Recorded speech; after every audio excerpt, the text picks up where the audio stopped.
Hey, tourpreneurs, it's Mitch Bach, and just a quick note before we begin today's episode. Tourpreneur is currently sponsored by Google. We're thankful for their support of our community, and we are offering with them a completely free course helping you unlock the power and potential of Google's Things to Do program, which is specifically helping tour operators add their tours to Google in new ways that gives you new exposure and more direct bookings. To learn more, go to tourpreneur.com/Google. And as always, show notes, more resources, links to our newsletter, our business coaching community, and so much more are available on tourpreneur.com. Now to the episode. Welcome to the Tourpreneur Podcast. Travel industry veteran Shane Whaley will take you on a journey with fellow tourpreneurs, sharing their tips, ideas, insights, and success stories to inspire you to make your tour business the best it can be. And now, here is your host, Shane Whaley. Hello and welcome to episode 96 of the Tourpreneur Podcast. Today we have a COVID-19 tour operator check-in. I might even start calling these just tour operator check-in. I hate writing the word COVID-19. Today I'm going to take you to Portugal. We got our first ever Portuguese tour operator guest. We are talking with Catia at lisbonstories.com. As always, show notes can be found at tourpreneur.com/96. Now, Catia wrote to me saying, I'm writing to you from Portugal, and our official tourism board has launched a program called Clean and Safe. It requires a few hours of online education. You have to elaborate a plan for your own company, and there are random checks to make sure your businesses are following everything they should. I'm working on this right now, and I'd be glad to go on the show and talk to you about how our seal works, what it requires, and what I've learned during the certification. I am a licensed tour guide, and I run a very small company offering private tours in Lisbon, Portugal. We offer a few walking tours, but mostly car tours, always to small private groups. So we talk about the hygiene, the safety protocols. We also then talk about how Catia is going to pivot her business. She's very motivated by showing tourists off the beaten track Lisbon. So I think you'll enjoy this episode. And I love how international Tourpreneur is becoming. So don't hesitate, wherever you are in the world, if you want to come on and share a story with us about how you're growing your business, what you're learning during the lockdown. And as we hopefully head into recovery, we are here. We want to feature your stories. Head over to tourpreneur.com or email me at shane@tourpreneur.com. So let's cross over to Catia. How are you doing, Catia? Good. How are you? I'm great. This is our third time of trying this. The podcast gods haven't been with us today, so here's hoping it goes well. You are our first guest from the wonderful country of Portugal to appear on the Tourpreneur podcast. So wonderful to have you here. I'm curious to learn from you what's happening with regards to COVID in Portugal today. Thank you. It's a great honor to be the first Portuguese company and tour guide to show up on the podcast. Fortunately, you're talking to a licensed tour guide. I'm very proud of that. So I'm good. I'm glad that you're starting on the right foot. So in terms of COVID in Portugal, we've always managed to keep our numbers in a good point, actually. We were very lucky because I think that we learned from our neighbors and from the rest of Europe. And when we were afraid that the healthcare system would collapse, everyone was staying home and everyone was doing everything they should, even before the government was telling them what to do. So in Portugal, we have a public healthcare system. We're very proud of that. And we were always able to have the system to have an answer for everyone and to be able to deal with everyone who was sick. Yeah. And in terms of tours, so you've been on total lockdown, correct? Yes, unfortunately, well, even before it was legal, we were legally forced to close. People were already contacting us and canceling all the tours because, well, everyone knew what was going to happen. So we also dealt with the terrible month of March of canceling and refunding everyone for the tours they could not do. And then we were closed until until June 1st, which is when tour companies were able to operate again. Right now, we could operate, but one, don't have clients, and second, I'm not really sure we should be doing that yet. Hmm. And where do your clients come from mainly? So since day one, mostly United States and Canada. About Hmm. 90% of our clients come from the US, 10% Canada. Wow, so 0% from within Europe. Yes, when we opened, I had the website in 4 different languages, and I was really hoping to get European clients because those were the ones that I was mostly prepared to receive in terms of the culture, in terms of knowing their own history, so I could compare it to our history and make it easier to understand and relate. But I guess because we offer private tours, it was always mostly US who were contacting us. So Right. no European tours and definitely not Portuguese clients. Yeah, I'm constantly asked to appear on webinars and panels and talk about the future, and I'm turning a lot of them down because my crystal ball is not very good. But the one thing I do feel strongly is about private tours going forward. That I think families who will go on holiday will look more now towards private tours than ever before. Yes, I completely agree with you. And at least what we are seeing here in terms of the demand is definitely for private services, also in terms of the accommodation. In Portugal right now, everything that is like isolated houses, country houses, everything that is private is what is having the most demand right now. I believe Mhm. that once people start traveling again, we will be able to offer our services again and we won't have to adapt that much to the new circumstances. But that will require that people are not afraid of getting on an airplane, which isn't really that easy. No, it's really not. I've been looking at a holiday in the summer myself once we get out of lockdown of going to Iceland. And I keep going back and forth on it because I think, yes, I want to go, I want to support the industry. But the other part of me is like, am I being a responsible citizen by doing that? Should I just travel locally during this summer and not getting in an aircraft or travel too far? It's a real tough decision. And that's myself who's in the travel industry bubble. So for people who are not in the industry but like to travel, I also understand that dilemma as well. And you reached out to me because we were talking with John Peel at Sansi about cleanliness certifications on the show. And again, I can tell from you that you're a very proud Portuguese and you're very proud of your service and your systems. But it seems also that your tourist board has been ahead of the ball here in terms of cleanliness certification, correct? Yes, I'm actually not being asked by them to talk to you about this. I should say. And actually, now I'm going to make them hate me, but for the past few years, I'm not really sure they ever did much for anyone.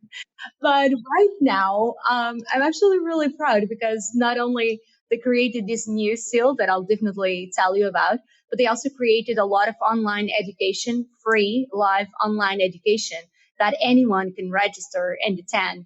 And that goes as far as creative writing, SEO, online marketing, things related to food and beverage, hotels, all sorts of topics. And they're doing these courses, be either 2 hours or sessions of several hours and several days, and all that free and available for everyone within the industry. Yes, so I've been doing a lot of those, and that has been really interesting and a lot of food for thought of things that you can add and improve on your service, on your company. Some new ideas, yes. And also they've created the seal Safe and Clean, which all tourism companies, be it either hotels, restaurants, marinas, camping sites, all the services and industries related to tourism, they can apply and get that seal. And as I understand it, all the seal is, or the webinars are catered towards each industry vertical, right? So, for example, whether you're a hotel, a restaurant, or a tour guide. Yes, you have each one of these. So when you want to apply to have the seal, well, you can apply to have the seal within your registry in your part of your website. So you have to understand the guidelines and the requests. and everything that you should do, the best practices, and you have to promise that you'll be doing them. And in addition to that, you can apply to have specific education that you can do it yourself as a tour company manager, or you can register your employees so that they can attend that session as well, so they know what they should be doing. And they also request that you have an internal protocol so you know what to do in each circumstance. Yeah, what were some of the key things you learned on that course then, whilst you were studying the classes for the SEAL that maybe you hadn't thought of before? Because we all know wash your hands, wear a mask, have hand sanitizer, etc. Was there anything above that you learned about? Well, yeah, maybe I was expecting a little more information. So, but it had interesting things about, like, you have a client who is showing symptoms. What do you do? Who do you call? And so there are specific telephone numbers that he should call. And they did one specific education also for tour guides, just for tour guides, independent of the companies that they may work for, because oftentimes the company owner is the one who does this kind of education, but then the tour guide is the one who finds themselves in the street in the middle of a busy tour, and you're the one who has a client with the symptoms, and the guide doesn't always know what to do. So that was very interesting to know how you should keep the client aside, how you should carry a water bottle and a snack on the side, just in case that happens, who you should call. And a lot of the information was for tours where the group is open, like the people who know each other. So it doesn't necessarily apply to private tours. In case of the private tours, it will be a little different. But there were interesting things about how to keep people spaced in between them on the buses, and the importance on cleaning everything and just kind of rotating the different things that you may need for different tours. Like if you're a kayaking company, how you should rotate the kayaks so they're not all used the same, and you should let them sit for 2 or 3 days if you can. And as I understand it, because you shared a very informative article with me written about this on Forbes.com, and I'll add that to the show notes today. And I understand from the Directorate General for Health, your health authority, that there will also be audits in the coming months. Did you learn anything around that? Yes, so actually yesterday, the official tourism board launched a new platform where, as a client, you can go and you can search for the tour company. You can see what they are supposed to have. And you, as a client, you can rate them and you can say how comfortable you felt within that company and whether or not the company offered all the features they should have. And that will influence the audits that they may do for the different companies. So this is a customer audit rather than somebody from the health authority coming on one of your tours? The customer will force the audit. So they will have the audits will be from the tourism board. But if a client reports something not being as good, then the audit will be a little more intense. Well, the World Tourism Organization has also created the stamp Safe Travels, and it's kind of inspired on the Portuguese Safe and Clean and Safe. Sure. Because I guess my worry, as I said on a previous episode of the show, is it's all very well to have these standards in place. But for instance, John Sansi company, it's 100-question phone interview, and you can say anything you want, right? So how much teeth does this have? Completely agree with you. And I've asked myself that question many times. And I also guess that no one can be really that sure. It doesn't matter what they do to check you, because what can they do? I mean, so you really have to, now more than ever, it's a question of trust in the business. So probably a company that has been shady about other things will be shady about their cleaning methods. And companies that were where you could see that they were really giving everything for their guests, now they're going to be the ones who are going to implement the maximum measures. Maybe one of the ways as a client to see what companies are doing is really to see which changes, or if the company shows any flexibility at all doing the tours. So maybe that will be a way, like at Lisbon Stories, we're now designing new routes within the same tours so that you can sort of see the same things, but you can see new attractions or new palaces or new gardens, new things that are not really that popular, but those off the beaten track, so that we can go to less crowded places. So if you want to go to a certain area, you get there, it's crowded. You can just go into somewhere else that is similar. I guess the big challenge is reassuring nervous travelers and seeing a seal from the tourism board of Portugal, from the health directorate. I guess that would reassure me if I saw that seal, and particularly if I then thought, "Oh, what's this?" and I read up on it, I think, "Oh, wow, well, this company A has got the seal. Company B, which also offers tours, hasn't got the seal. I know where I'm going to book my tour, right? I'm going to book it with the one with the seal." Yes, and at least the company that has the seal has shown some concern, some commitment about it. That's my view on it. Of course, everyone right now is having the seal. The seal is free. Anyone can obtain it. But yeah, I guess it shows at least some commitment to the new circumstances. But you still have to study the classes, right, to get the seal? You do not have to attend the classes, unfortunately. I really expected them to force you to attend. Yeah. I really claimed mine after I attended all the classes. And then I realized I could have had the seal a few weeks before. Did you try to get the seal from the World Travel Organization? Because while I was waiting for you to show up earlier, I checked on the safe travels from the World Travel Organization.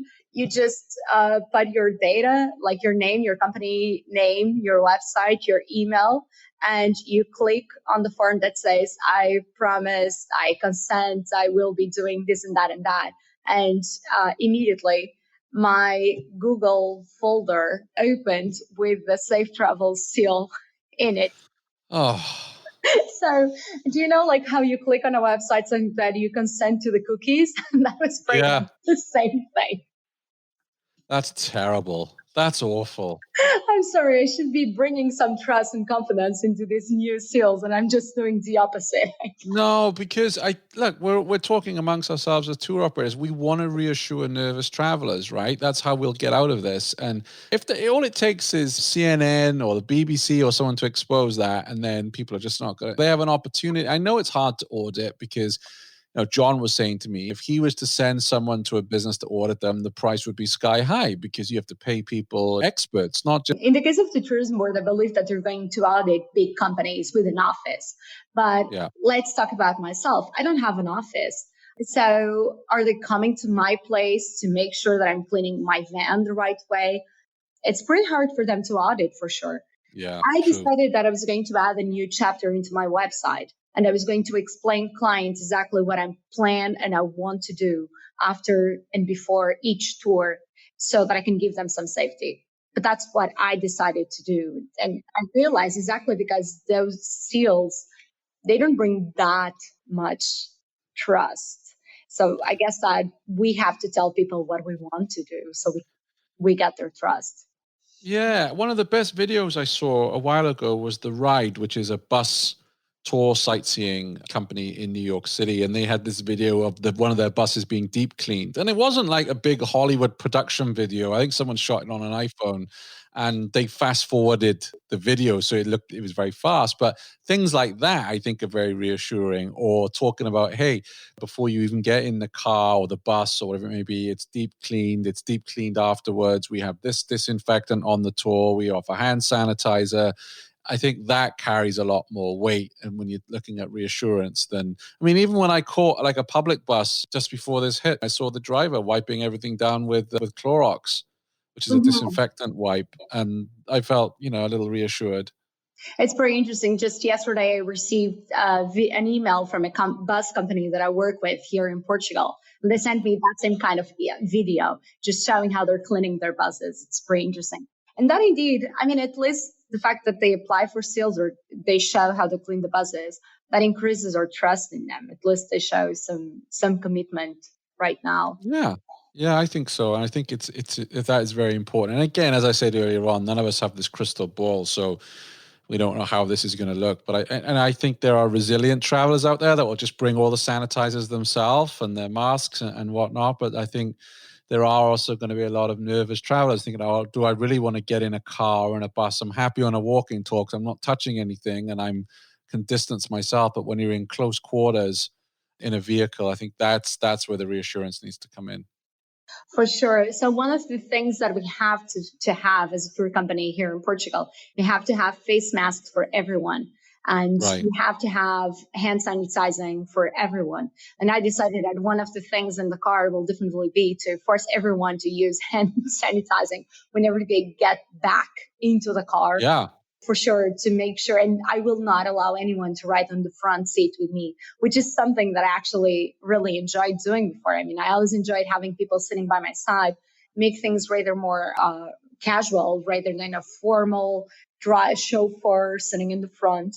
And now that has to change exactly to keep everyone at the right distance. What other things have you learned outside of the cleanliness and hygiene standards? So you said you were doing some courses. What's been a major learning for you that you can apply to your business that you've learned during the lockdown? So that's a very good question. One of the things that like everyone else, I decided to start with the online tours. And I know you don't want to talk about those because everyone. Oh, we can. No. It's just. Oh, come on. If you have good experience with this, like, come on, this is Tourpreneur. I just realized that on the online tours, because I'm not on any of the big platforms, I realized I could not sell them to thousands of clients. And I decided that I was just going to use my loyal clients. I was only going to sell them to my clients. But I realized that it could be a great marketing experience. And I have many clients who I wasn't able to sell that many online tours. But the people who I decided to offer them as some sort of a subscription where every Saturday people join me for 1 hour and we can talk about these different themes that people can choose in advance. And so I realized that it was a great marketing technique because now I have these people that they felt like I've stayed with them through lockdown and I've been their diversion from all the craziness that happened. And now they all want to come to Portugal. So that was something really enjoyable about the online tours.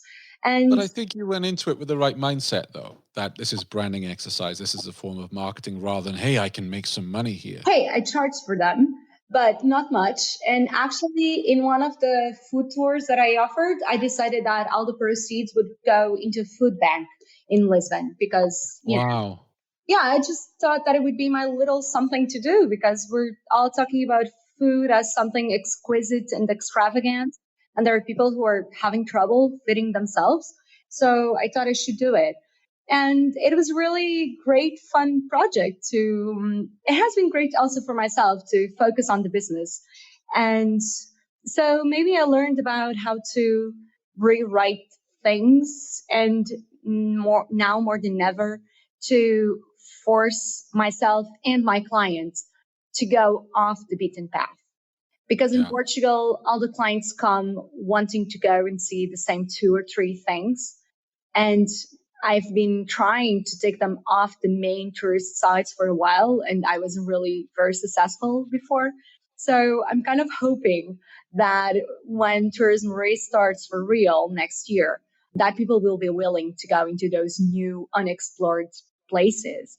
And I'm really hoping that will be a nice change for me so that I can keep doing the same thing, not doing the same thing every day. That's right. I would love to invite you back on the show in a couple of months to check in with you, see how you're doing as we get out of lockdown and how the business is responding. I'd love to hear from you on that. That would be a pleasure for sure. Marvelous. Thank you. Obrigado. Oh, de nada.